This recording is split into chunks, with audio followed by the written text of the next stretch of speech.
আসসালামু আলাইকুম রহমতুল্লাহ। সুপ্রিয় শিক্ষার্থীবৃন্দ, মেকানিক্যাল ইঞ্জিনিয়ারিং চ্যানেলের পক্ষ থেকে তোমাদের সকলকে জানাচ্ছি আন্তরিক শুভেচ্ছা।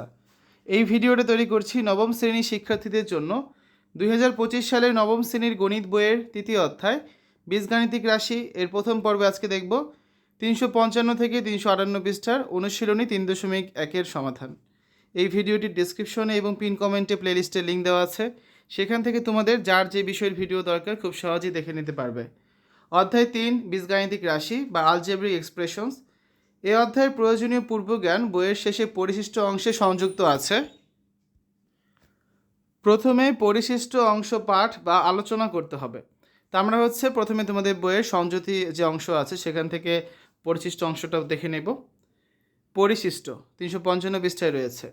নবম দশম শ্রেণীর গণিত পাঠ্য বইয়ে তৃতীয় ষষ্ঠ দ্বাদশ অধ্যায়ের সাথে সম্পর্কিত কিছু অতিরিক্ত বিষয়বস্তু সংযুক্ত হিসাবে যুক্ত করা হয়েছে, কারণ 2025 সালে নবম শ্রেণীতে অধ্যয়নরত শিক্ষার্থীরা পূর্বতন শ্রেণীতে সপ্তম এবং অষ্টম শ্রেণী জাতীয় শিক্ষাক্রম 2022 অনুযায়ী অধ্যয়ন করেছে। জাতীয় শিক্ষাক্রম 2022 অনুযায়ী সপ্তম ও অষ্টম শ্রেণী গণিত পাঠ্যপুস্তকে উক্ত বিষয়বস্তু অন্তর্ভুক্ত ছিল না, তাই শিক্ষণের ধারাবাহিকতা কার্যকর শিক্ষণের জন্য উক্ত বিষয়বস্তু সংযুক্ত করা হয়েছে। উল্লেখ্য যে নবম শ্রেণী গণিত বিষয়ে শিক্ষণফল অনুযায়ী ধারাবাহিক ও সামষ্টিক মূল্যায়ন অনুষ্ঠিত হবে। তৃতীয় অধ্যায়ের সংযুক্তি। প্রথমেই রয়েছে ভগ্নাংশের লঘুকরণ। কোনো ভগ্নাংশের লঘুকরণের অর্থ ভগ্নাংশটিকে লঘিষ্ঠ আকারে পরিণত করা। এজন্য লব ও হরকে এদের সাধারণ গুণনীয়ক বা উৎপাদক দ্বারা ভাগ করা হয়।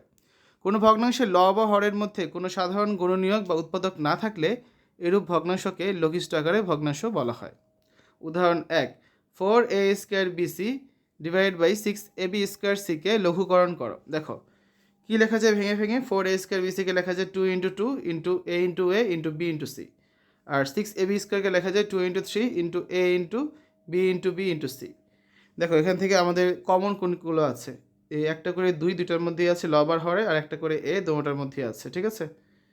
তারপর একটা করে বি দোটার মধ্যেই আছে, একটা করে সি দোটার মধ্যে আছে, এগুলো সব কাটা যাবে। বাকি থাকে কি, বাকি থাকে এখানে উপরে বাকি থাকে 2 আর এ, নিচে বাকি থাকে 3 আর বি। তাহলে অ্যান্সার কত? অ্যান্সার হচ্ছে 2a/3b। ভগ্নাংশের লঘুকরণের মাধ্যমে নিচে খালি ঘরগুলো পূরণ করো, দুটি করে দেখানো হলো। আচ্ছা, এটা একটা বিকল্প পদ্ধতি ছিল, বিকল্প পদ্ধতিটা দেখে নাও। 6a square BC divide by 6ab square C. যেগুলো কমন সেগুলো আগে লিখবো। 2abc কমন, এখানেও 2abc কমন। বাকি থাকে কত? 2a বাকি থাকে, 3b বাকি থাকে, এই দুটো তো কাটাই যায়, তার মানে 2a/3b। তাহলে লব আর হরে গসল কত পেয়েছি আমরা? 2abc। আমাদের এগুলো সাজিয়ে লিখতে বলা হয়েছে। তাহলে 9/12কে কী লেখা যায়? 3 গুণ 3, আর 12কে লেখা যায় 2 গুণ 2 গুণ 3। তাহলে এই 3 কাটা যায়, কি বাকি থাকে? 3/4 বাকি থাকে। এটাই হচ্ছে অ্যান্সার, ঠিক আছে। চলো বাকিগুলো আমরা লিখে ফেলি। ডান পাশেরটা করি। 2³/2^4। 2³ মানে হচ্ছে কয়টা 2? 3টা 2। আর 2^4 মানে কত? কয়টা 2? 4টা 2। আমরা লিখি, এই দেখো। তাহলে এইগুলো সব আমাদের কাটা যাবে, ঠিক না? এই যে এই তিনটাই কাটা যাবে, তো থাকবে কত অ্যান্সার? অ্যান্সার হচ্ছে 1/2। এটা হচ্ছে 1। তারপর বাম দিকে এটা দেখো, a square B divide by ab square. তাহলে a স্কোয়ার বি মানে হচ্ছে a into B divide by a into B. তাহলে এখানে কাটাকাটি যাবে কত? এই a কাটা, এই বি কাটা, থাকে কত? a ভাগ বি। তারপর এটা করে দেওয়া আছে x³ স্কোয়ার, 3টা এক্স আছে, এ 2টা এক্স, কাটা, থাকবে একটা এক্স। তাহলে অ্যান্সার কত? এক্স। 3x/6xy, তার মানে কত? 3 ইন্টু এক্স, আর 6xy মানে হচ্ছে 3 into 2 into X into Y. তাহলে এখান থেকে কাটাকাটি যায় কত? এই 3 কাটা যায়, এই এক্স কাটা যায়, থাকে কত? 1 ডিভাইড বাই 2y। তারপর এটা 2mn divide by 4m square. তাহলে কী থাকে? 2 into m into n divide by 4m square, তার মানে 2 into 2 into m into m, ঠিক আছে। তো এখান থেকে কাটাকাটি যাবে কি দেখো, এই 2 কাটা যায়, এই m কাটা যায়, বাকি থাকে n ডিভাইড বাই 2m। ওকে, তো আমরা কিন্তু খালি ঘরগুলো পূরণ করে ফেললাম। 356 পৃষ্ঠার উদাহরণ 2, 2a square plus 3ab divide by 4a square minus 9b স্কোয়ারকে লঘিষ্ঠ আকারে পরিণত করো। তাহলে দেখো নিচে 2a square minus 9b square, এখানে a square minus b square আকারে নেওয়া যায়। তাহলে আমরা কী লিখতে পারি? 2a whole square minus 3b whole square. তো a স্কোয়ার মাইনাস b স্কোয়ারের সূত্র আছে a plus B into a minus B, সেই সূত্র এখানে ব্যবহার করবো। তাহলে নিচে কী হবে? 2a plus 3b into 2a minus 3b। আর উপরে এ কমন যায়, কমন গেলে বাকি থাকে 2a প্লাস 3b। তাহলে 2a plus 3b 2a plus 3b আমরা কাটাকাটি করতে পারি, বাকি থাকছে কত a by 2a minus 3b। উদাহরণ 3, লঘুকরণ করো x square plus 5x plus 6, নিচে হচ্ছে x square plus 3x plus 2। তাহলে উপরে হচ্ছে মিডল টার্ম যায়, 5x এর বদলে আমরা কী লিখতে পারি 2x প্লাস 3x, নিচেও মিডল টার্ম যায়, 3x এর বদলে আমরা লিখতে পারি x প্লাস 2x। তাহলে উপরে প্রথম দুইটার মধ্যে কী কমন যায়, প্রথম দুইটার মধ্যে কমন যায় হচ্ছে x কমন গেলে থাকে x প্লাস 2, আর পরের দুইটার মধ্যে কমন যায় হচ্ছে 3 কমন গেলে থাকে x প্লাস 2। তারপর নিচে দেখো এক্স স্কোয়ার প্লাস x এর মধ্যে x কমন গেলে থাকে x প্লাস 1, আর পরের দুইটার মধ্যে কমন যায় হচ্ছে 2 কমন গেলে থাকে x প্লাস 1। তো আমরা কমনটা হচ্ছে এখানে আগে লিখবো, তাহলে কী পাচ্ছি আমরা x প্লাস 2 বাকি থাকে x প্লাস 3, নিচে কমনটা আগে লিখলাম x প্লাস 1 বাকি থাকে x প্লাস 2। তাহলে এই x প্লাস 2 কেটে দিতে পারি, তাহলে অ্যান্সার কত পাচ্ছি আমরা x প্লাস 3 ডিভাইড বাই হচ্ছে x প্লাস 1। সাধারণ হর বিশিষ্ট ভগ্নাংশ। সাধারণ হর বিশিষ্ট ভগ্নাংশকে সমহর বিশিষ্ট ভগ্নাংশ বলে। এক্ষেত্রে প্রদত্ত ভগ্নাংশগুলোর হর সমান করতে হয়। a/2m ও m/3n ভগ্নাংশ দুইটি বিবেচনা করি। ভগ্নাংশ দুটি হর হচ্ছে কত 2b আর 3n, যাদের লসাগু হচ্ছে 6bn। অতএব দুইটি ভগ্নাংশরই হর 6bn করতে হবে। তাহলে 2bকে যদি আমরা 6bn দ্বারা ভাগ করি, 6bnকে 2b দ্বারা ভাগ করলে কত পাচ্ছি আমরা 3n পাচ্ছি। তার মানে ভগ্নাংশের লব আর হরকে 3n দ্বারা গুণ করতে হবে। 3n দ্বারা গুণ করলে উপরে পাচ্ছি 3an আর নিচে পাচ্ছি কত 6bn। ঠিক আছে, আমাদের লসাগু যেটা ছিল 6bn সেটা কিন্তু আমাদের এখন হরটা হয়ে গিয়েছে। পরেরটা ক্ষেত্রে 6bnকে ভাগ করবো 3n দ্বারা, তার মানে 2b দ্বারা ভাগ করতে হবে লব আর হরকে। তাহলে m/3nকে 2b দ্বারা ভাগ করলে আমরা কত পাচ্ছি 2bm ভাগ হচ্ছে 6bn। তাহলে সাধারণ হর বিশিষ্ট ভগ্নাংশ দুটি কত হচ্ছে 3an/6bn, 2bm/6bn। সাধারণ হর বিশিষ্ট ভগ্নাংশে প্রকাশ করার নিয়ম আছে কিছু। কী কী নিয়ম?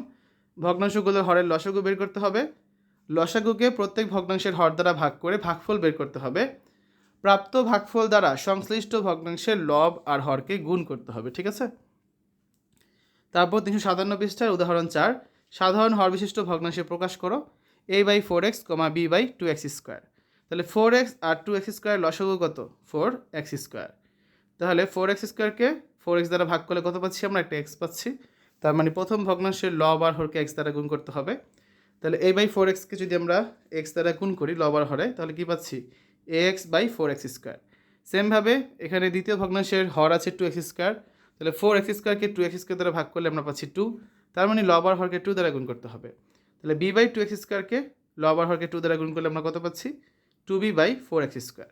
তাহলে সাধারণ হর বিশিষ্ট ভগ্নাংশ দুটি হচ্ছে ax/4x স্কোয়ার, 2b/4x স্কোয়ার। উদাহরণ 5, সাধারণ হর বিশিষ্ট ভগ্নাংশে রূপান্তর করো 2/a² - 4, 5/a² + 3a-10। তাহলে এখানে প্রথম ভগ্নাংশের হর কত আছে a² - 4, a² - b² সূত্র নিতে পারি আমরা। তাহলে এটার বদলে কী লেখা যায় a² মাইনাস হচ্ছে 2², তার মানে a+2 × a-2। দ্বিতীয় ভগ্নাংশের হর কত a² + 3a-10। তাহলে এখানে মিডল টার্ম করি, +3 এর বদলে আমরা কী লিখতে পারি -2a + 5a-10। প্রথম দুইটার মধ্যে কমন যায় a কমন গেলে থেকে a-2, পরের দুইটার মধ্যে কমন যায় 5 কমন গেলে থেকে a-2। কমনটা আগে লিখলাম a-2, বাকি থাকে কত a+5। অতএব হর দুইটি লসাগু কত পাচ্ছি আমরা a+2 × a-2 × a+5। এবার ভগ্নাংশগুলোকে সমহর বিশিষ্ট করি। তাহলে দেখো বাম দিকে কত আছে 2/a² - 4 সমান 2 ডিভাইড বাই হচ্ছে a+2 × a-2 সমান 2 × a+5 ডিভাইড বাই হচ্ছে a+2 × a-2 × a+5, কারণ লব আর হরকে a+5 দ্বারা গুণ করেছি। কেন? এই যে ভগ্নাংশ দুটি লসাগুর মতো বানানোর জন্য। এই দুটো তো আগে থেকে ছিল এখানে, তাই না? তাহলে দেখো আমাদের এখানে কি পাচ্ছি আমরা এই a+2 × a-2 এর বদলে কী লেখা যায় a² - 4 এবং 5/a² + 3a-10, এখানে এটার বদলে কী লেখা যায় 5/a-2 × a+5। কি নাই এখানে এটা a+2 নাই, এই জন্য লব আর হরকে আমরা a+2 দ্বারা গুণ করব। তাহলে কী পেলাম 5 × a+2, নিচে হচ্ছে a+2 × a+5 × a-2। তাহলে দেখো a+2 × a-2 এর বদলে কী লেখা যায় a² - 4, আর উপরে নিচে বাকিটা যা আছে তাই। ঠিক আছে।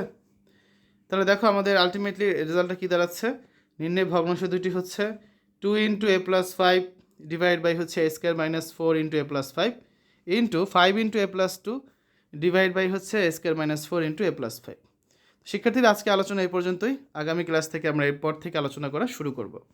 আজকের এই ভিডিওতে তোমরা দেখলে 2025 সালের নবম শ্রেণীর গণিত বইয়ের 3য় অধ্যায় বীজগাণিতিক রাশি এর প্রথম পর্ব, যেখানে আমরা অনুশীলনী 3.1-এর পরিশিষ্ট অংশের 355 থেকে 358 পৃষ্ঠা নিয়ে আলোচনা করেছি। আশা করি আজকের এই ভিডিওটি তোমাদের কাছে ভালো লেগেছে। আমাদের চ্যানেলের অন্যান্য ভিডিওগুলো দেখার আমন্ত্রণ জানিয়ে আজ এখানে বিদায় নিচ্ছি। আল্লাহ হাফেজ।